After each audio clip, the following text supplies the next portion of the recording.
This fight felt like it represented the division at a total crossroads. On one side, you had Israel Adesanya, the dominant middleweight champion of the last decade, but who was coming off 2 losses in his last 3 fights. Having taken the longest break of his career, he entered this bout claiming he was a reinvigorated version of himself, who had used the time away to refine the process of fight preparation. So again, as the most active champion in history, 5 fights, 18 months, it was just too much for me. I was forced to take a break, and I'm happy I did.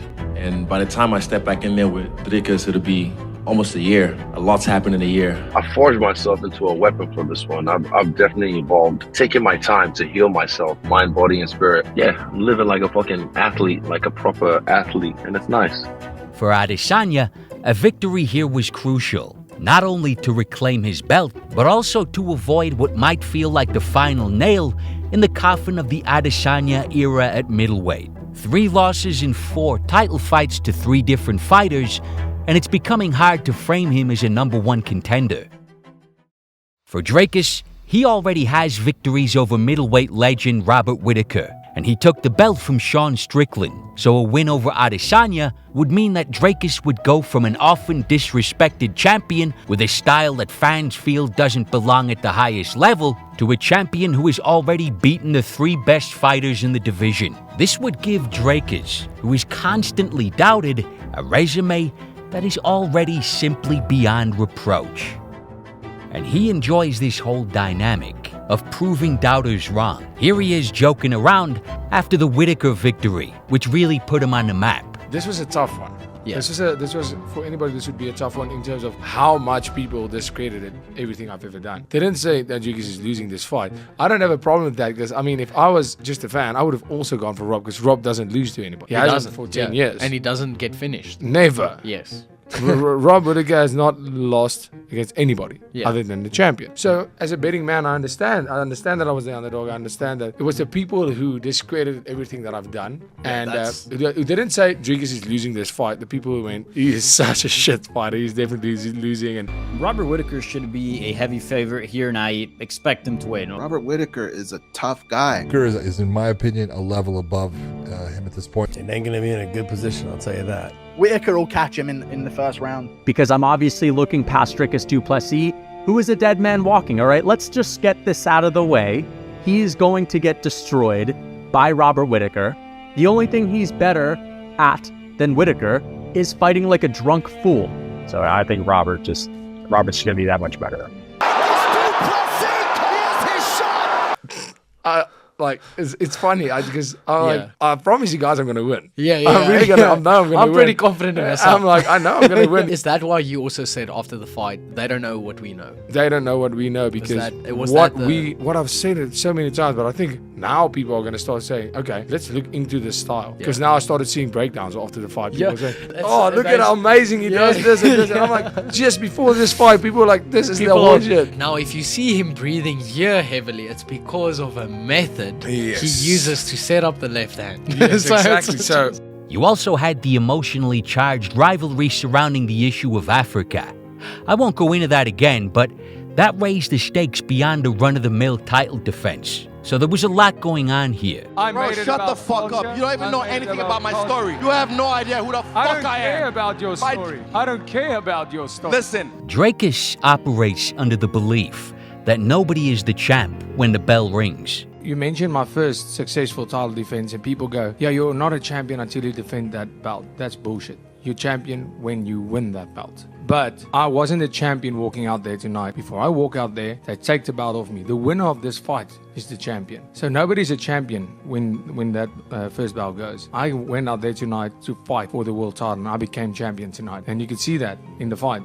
I went out there to fight like somebody who wanted this belt and not somebody who defended it.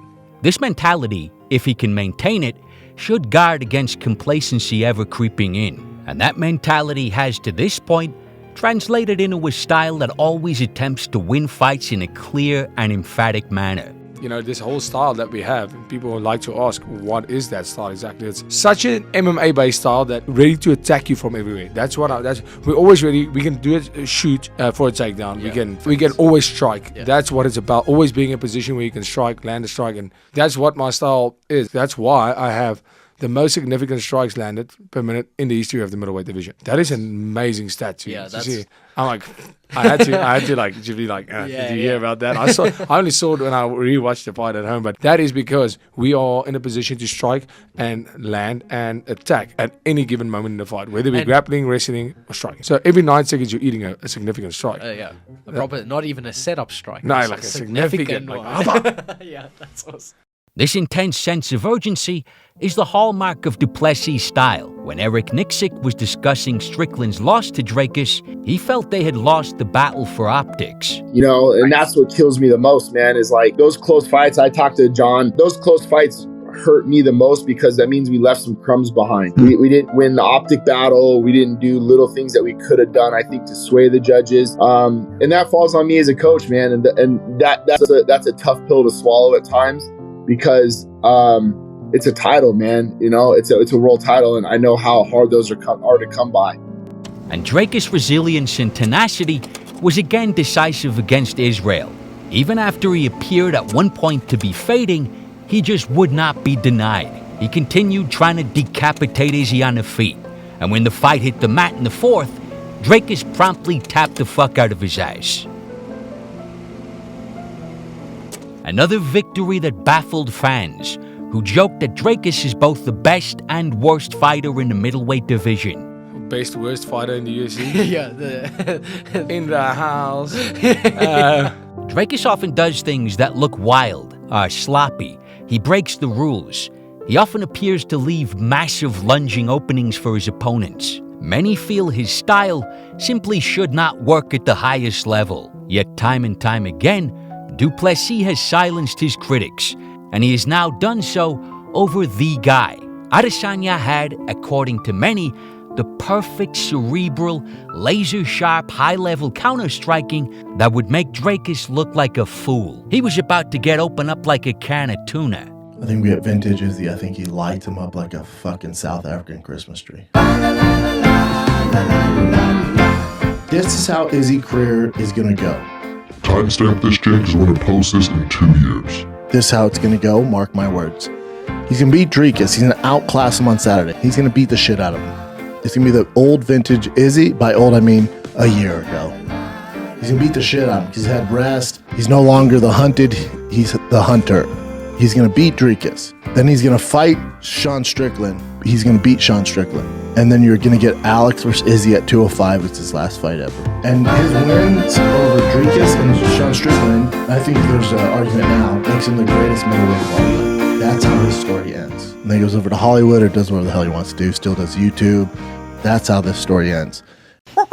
Round 4, kids. Championship rounds. Oh, Izzy just had a beautiful combination. Now we cook it, baby. He's dead. He's in Dricus is in real trouble. Let's go. This is the old style bender, Yes, kids. sir. Give him the feints. Give him the feints. This is Izzy that knows I'm in here with somebody that's not on my level. Oh! Oh my goodness. Hit me with that apartheid. Oh my god. Oh my god. Oh my god. What the fuck oh is my going god. on? Oh no. Oh my god. Way. Oh my god. Dricus is a fucking animal, That's dude. a tough motherfucker. He's a fucking animal. That's a Holy tough shit. Fucking I think we have vintage Izzy. I think he lights him up like a fucking South African Christmas tree. I can't wait to see. I haven't been on social media. I can't wait to see what the critics say now. He also took a pretty vicious shot at Brendan Schaub. He said he was not even a has-been. He was a never-been. Simpson loves Izzy. Tony Hinchcliffe has a relationship with Izzy. I'm close with Izzy. So if you're watching that and it's biased, yeah, man, Izzy's our boy. That's why. He also made a toast to Drake, who bet against him. Honestly, the first time I heard about the Drake curse, I assumed people were talking about his music. The win against Adesanya wasn't just a victory. It was a statement that it's not always about perfect technique, conforming to what the experts think. Sometimes it's about finding what works for you as an individual and perfecting that. As Dricus says, he doesn't want to try to fight like anybody else or adhere to the norm. And what he's doing is working at the very highest level. He is so awkward and cumbersome to watch, man.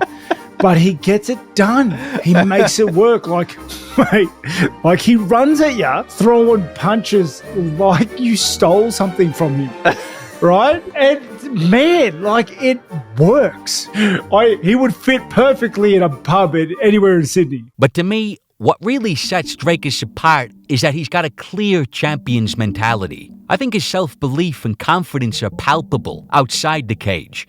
And inside the cage, he will fight to the death for every fucking inch. Dude's tough as nails. He's got ticker and he's got a headspace. Like, he's got the right mind space to go there. Like, he's willing to die on his shield. The dude's tough as nails. When Dricus was reflecting on his confrontation with Israel inside the cage after he beat Whitaker, This is my African brother right here. Let's go. What's up? Let's go. I'm African, but I ain't no brother of yours, son. Dricus said he welcomed the encounter, stating that he was happy for Adesanya to feel his aura.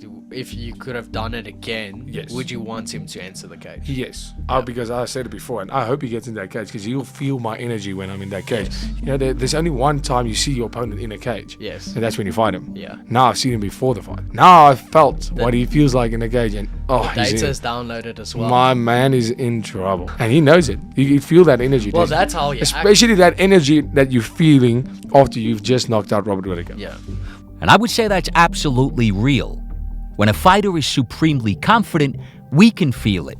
I mean, Aspinall is one of the best examples right now. I have nothing against John Jones as a person. I think I'm the best heavyweight in the world. And if he thinks he's in the best heavyweight in the world, let's settle it. I'm the best heavyweight in the world. If they think they are, come and get it. I think Dricus has shown the type of confidence and self-belief where the mind games, they're not just a waste of time. They actually backfire. Like Strickland pulled out all the stops. He started a brawl in the crowd. He was sending very polite death threats. But Dricus really didn't care. I was completely respectful towards Sean Strickland that whole press conference, and you can go watch it back and you'll see. You know, Sean Strickland is a fighter. I mean, the guy came out short notice, beat one of the best to ever do it at middleweight. Deserves all the respect that he's getting, and I think he's a tremendous fighter. And we're going to have one heck of a fight come 20th January. Hey, that is damn fucking true from this man. And he's always down to die, bro. It's going to be a war. Even when he threw a couple of jabs, I just let it slide. The only thing, Dricus, just don't let your coach grab your dick no more. We ain't about this shit, guys. It's going to throw me off. I'm going to be fighting. I'm going to look over. They're going to be making out and shit. I can't handle this shit. Let's just have a nice, clean fight. No dick grabbing. Well, I mean, it's probably not the worst advice in the world. And then he tried to bully me, and I wasn't going to let that slide. And that's what he did. When he saw he couldn't get the crowd behind him like he usually does, because we were respectful towards each other, he tried to be disrespectful. And I showed him what it feels like if you get some of your own medicine. So, Bro, you think your dad beat the shit out of you? Your dad doesn't have shit on me. I'm going to show you what it's like to beat you. Every childhood memory you have. Every single one. The one where you lie in bed at night, where your dad comes in. I will take your fucking soul. You understand me, you fucking pussy? He was genuinely triggered, and obviously at the event where he jumped over chairs. So like, trying to intimidate Dricus just gives Dricus the opportunity to show you he can't be intimidated. He's not going to be dominated. He's not going to take a submissive role in things. That's the message his opponents receive when they try to intimidate him. You cannot sow the seeds of doubt. So behave yourself, and we can have a civil banter back and forth. I'm 100% all for that, but you're not going to be bullying me, not at all. And Dricus' mental toughness has been tested multiple times in hostile territory. In his two biggest fights against Strickland and Adesanya, du Plessis thrived in the hostility, doesn't give a shit. You have to get a lot louder than that, yeah! Let's go!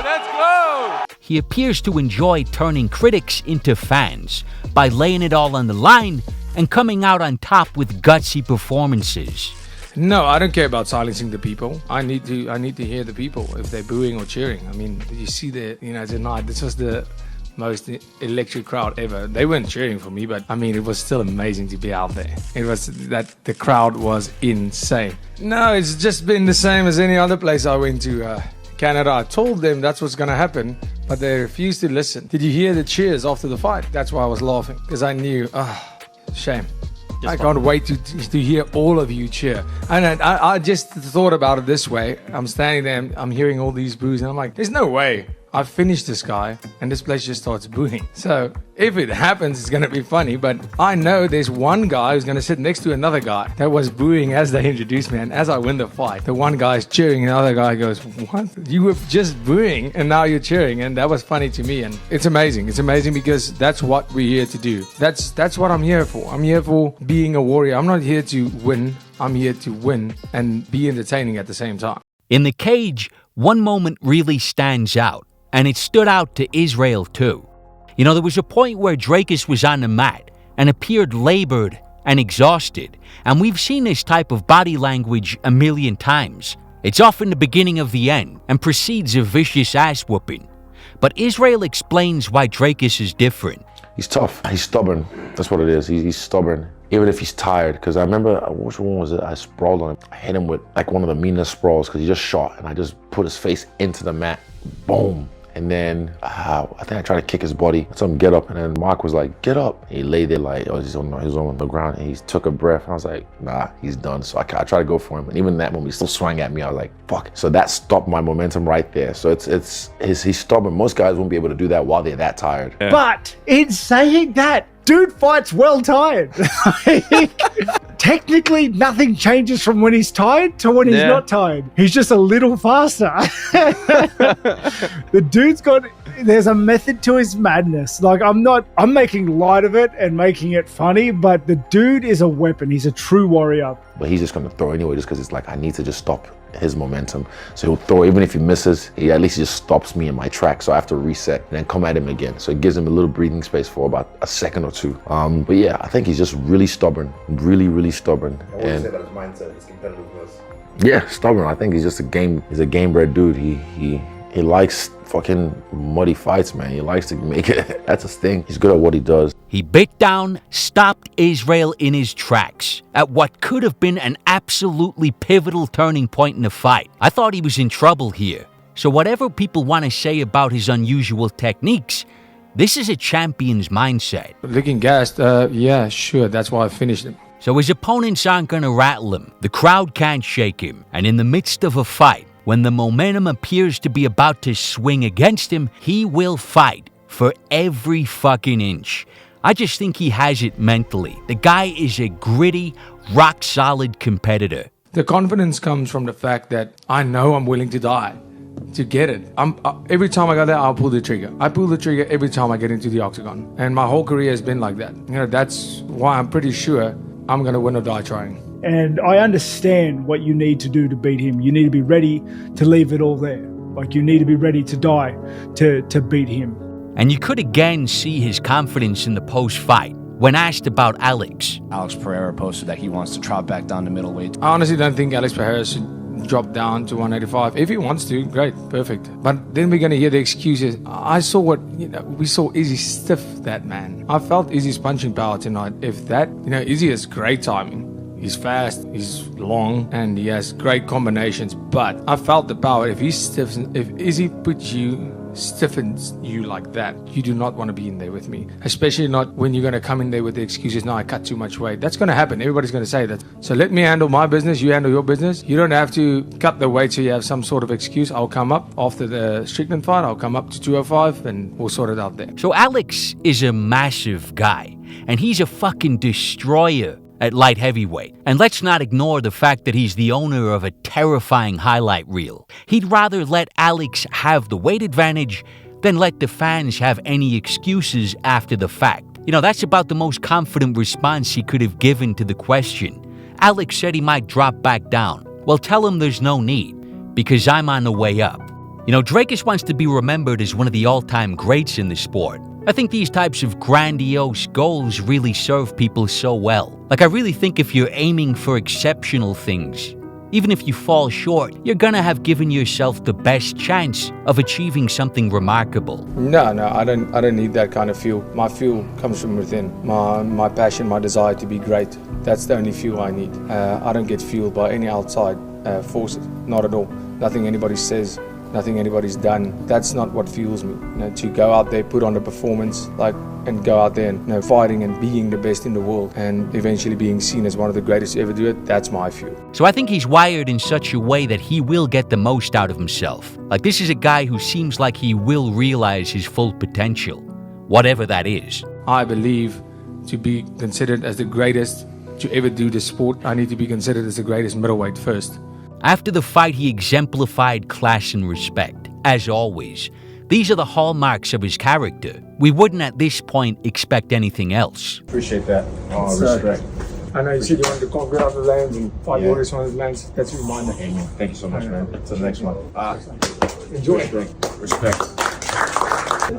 Thank you for raising a warrior. Warrior to warrior, after spending that time with him in that octagon and what he's achieved in the sport, it's no secret, I respect that.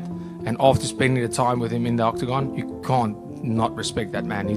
What he's done in the sport. So to give him that jacket was a reminder, a token of appreciation. Thank you for this. It's a memory for me. Such a massive moment in my life, fighting a great fighter like Israel Adesanya. I brought the jacket here specifically to give it to him before the fight. It's going to be win or lose. I was going to give him that because he said he wants to fight warriors from all the lands, and I respect that. And I wanted to give him that as a token of appreciation of fighting and giving me that amazing fight and bringing the best out of me, and also as something to remember this magic moment of an All-Africa main event. You know, Dricus has embraced the role and the responsibility of being a role model. Now, we've heard fighters reject that role, and I think that's fair, but du Plessis has explicitly accepted it, and he understands its significance. With racial slurs, which does not belong in sports. Yeah. It does not belong, it doesn't belong in the world, in my opinion.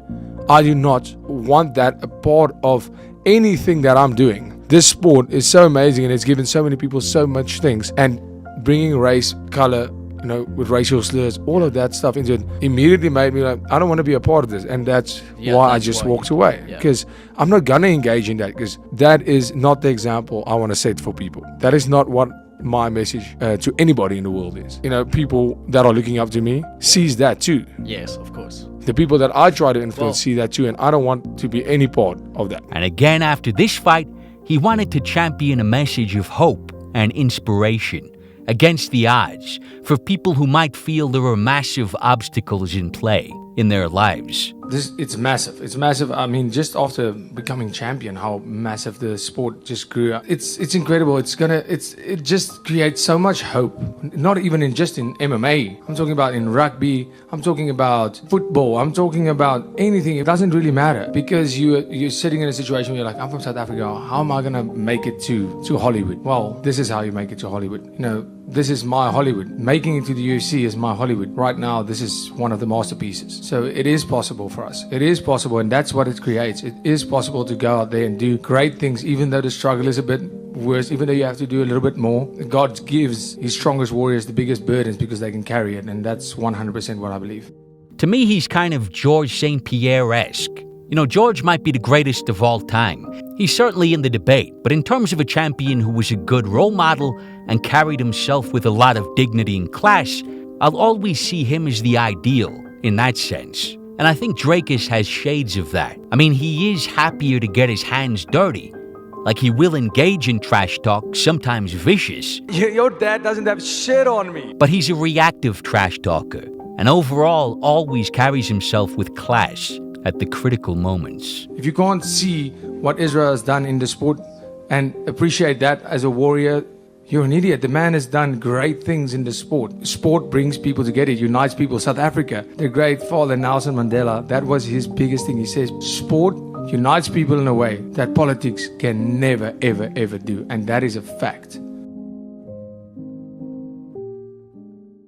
Heading into the fight, Adesanya faced heavy criticism for his ham-handed handling of the racial component of the build-up. But the post-fight was just so redeeming, in my book. Both guys were full of respect. But Adesanya gave about the biggest compliment a fighter can give. In the lead-up to the fight, he spoke about the improvements he made in his preparation.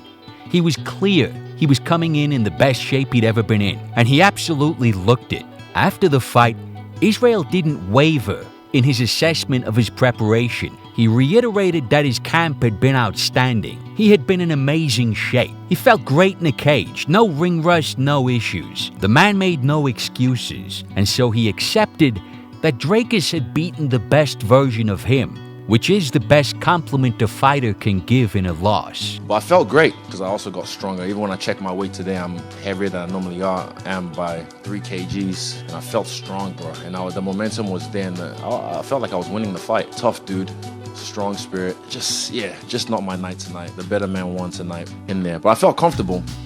In there, felt like I hadn't been away for 11 months. It was just like, oh shit, we're here. It was just deja vu. Back on the plan, the off-season plan to keep working, because again, I'm not fucking leaving. I feel amazing. I'm not losing this body. I'm not fucking losing these gains. I feel amazing, bro. So everyone saw your physique. Best I've felt as an athlete. I just felt good. I felt really good this camp. I felt really good fight week. Felt good during the trainings during fight week. I felt fast. I was adjusting to my speed even better than I was the week before. I just felt like I was sharp. I felt really sharp. Now that was just exceptional from Israel, and you can tell Dricus really appreciated the admission. I'm so happy that he went out there and you could, after the fight, say, this was the best Israel Adesanya. He felt great. You could see it in his, just in physique. That's equal to work. I don't think he could have handled the loss much better. Adesanya was so gracious and accepting of second place that many fans wondered if it was a sign he's finished as a serious contender. That's been a big part of the narrative coming out. Maybe the ferociously competitive spirit that it takes to be a champion is no longer there. And then the last thing I want to say is, dude, the fact that afterwards, this guy who has been full of vinegar and piss and motivation and hunger and drive seemed to be okay with the loss right, is incomprehensible to the other version. And I want to be clear, I am not in any way trying to be insulting. I am not. What I am saying is, even the guys who are this good, they have expiration dates. And I don't know whether he knows it, but I feel like watching from afar, Chuck, I feel like he has entered a different phase of his life. And I don't know if fighting should be a part of it anymore. What else is there left to do? And if you don't have that hunger and you're this age, that's the whole thing. What are we doing here? How desperate are you to get this one back?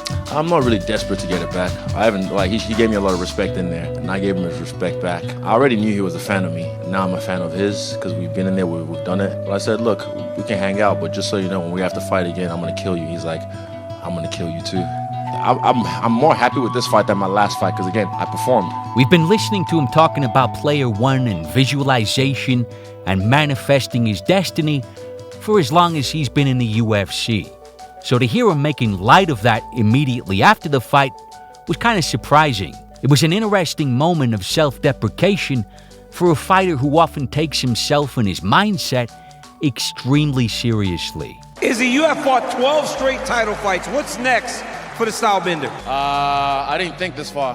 I didn't manifest this. Adesanya continued to joke in the post-fight presser, noting that he had still managed to break new records, just not the good kind. I feel like I still made history tonight. I never lost 2 in a row. This is my first time getting submitted. Another history. Wow, amazing. Just keep doing it, bro. I'm just fucking great at this. See, perspective.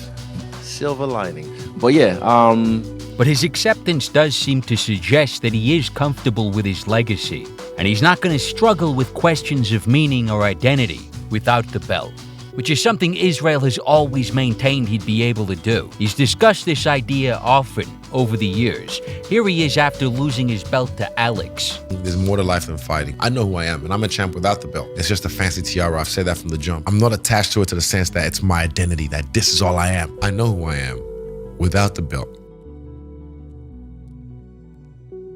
After the fight, Dricus knew his next opponent would likely be Sean Strickland, but he said multiple times that he thinks Whittaker is getting fucked. Who do you think would be more deserving, Sean Strickland or the winner? Robert Whittaker.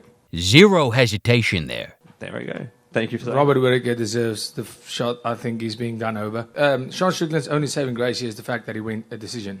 Yeah, with me. That's it. You know, I enjoy the mutual respect between Whittaker and Plessis. They are kind of alike in certain ways, but I don't see a case for Whittaker over Strickland. Like Dricus says, Sean's only argument is that he took him to a decision, but the reality is Strickland beat Israel, and his decision with Dricus was about as competitive as you can get, so they have unfinished business in the eyes of most fans. Whittaker is a legend at middleweight. He looks reinvigorated, but it's gotta be Strickland next. 5 more rounds to try to separate the two in a decisive manner. And if Whittaker has come through Hamzat, or whoever ultimately replaces Hamzat, then great. You've got another contender ready to go. To be honest, I'm a little surprised Dricus doesn't want Strickland next. You know, his whole philosophy is to be decisive, fight to the death, to win in emphatic manner. The Strickland win could not have been any less decisive. It divided fans, divided media members, and it divided the judges. It was a coin flip split decision. So it is the fight that will bring most clarity to the division. But it's not like Dricus is ducking. He's happy to face Strickland, so it's a moot point. I mean, if Strickland's the next fight, the people want to see that fight. That's the fight that people want to see, and that's the fight right now that people think is the next best guy. But overall, this fight felt like a significant moment in the middleweight division. Israel Adesanya, the longtime champion, had defined an era, but he was at a critical juncture, and it now seems very likely that his time as the top dog is over. He's determined to continue, to move on and capitalize on the gains he made in his time off. But the recent sequence of losses to hungrier opponents and the gracious acceptance of this defeat, I do feel likely signify the end of an era for one of the greatest fighters to ever do it. And again, we've inspired the next generation of Anzac fighters the same way me and the 3 kings, the other 2 kings, and Dricus have inspired the next generation of African fighters. So it doesn't stop with us. This shit's gonna carry on. And like I said, I'm not fucking leaving, but I'm gonna love you and leave you right now. So thank you.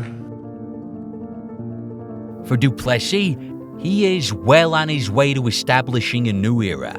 And this win marked another massive step on his struggle to forge his own legacy and join Israel among the sport's all-time greats. For us, sport is a method of bringing a whole country together.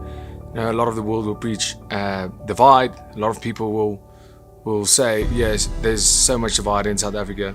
If you want to see what a rainbow nation looks like, come to South Africa when there's any sport or any event that symbolizes South African unity. And you don't get that in any better stage than in sports. You don't see South Africa get together in any way, shape or form better than Soccer World Cup when we hosted the World Cup in 2010, the Rugby World Cup in 1995 that we hosted, and it was absolutely incredible, and that we won. And when I fight, I can absolutely feel that. It feels like we are playing in a World Cup, in a Rugby World Cup final. It feels like the whole country is looking at me while I'm carrying that flag, and that means the absolute world to me. It makes me extremely proud to be South African. The spirit we have in sports, the spirit we have in how we believe in our athletes, in our rugby team, in our cricket, and in every single thing we do, we are extremely, extremely competitive, and we honestly believe we can beat anybody in the world. And I believe I can beat anybody in the world. And that's what makes me so patriotic, just knowing that the whole country gets behind me and every single person believes in me. And there's no better feeling in the world.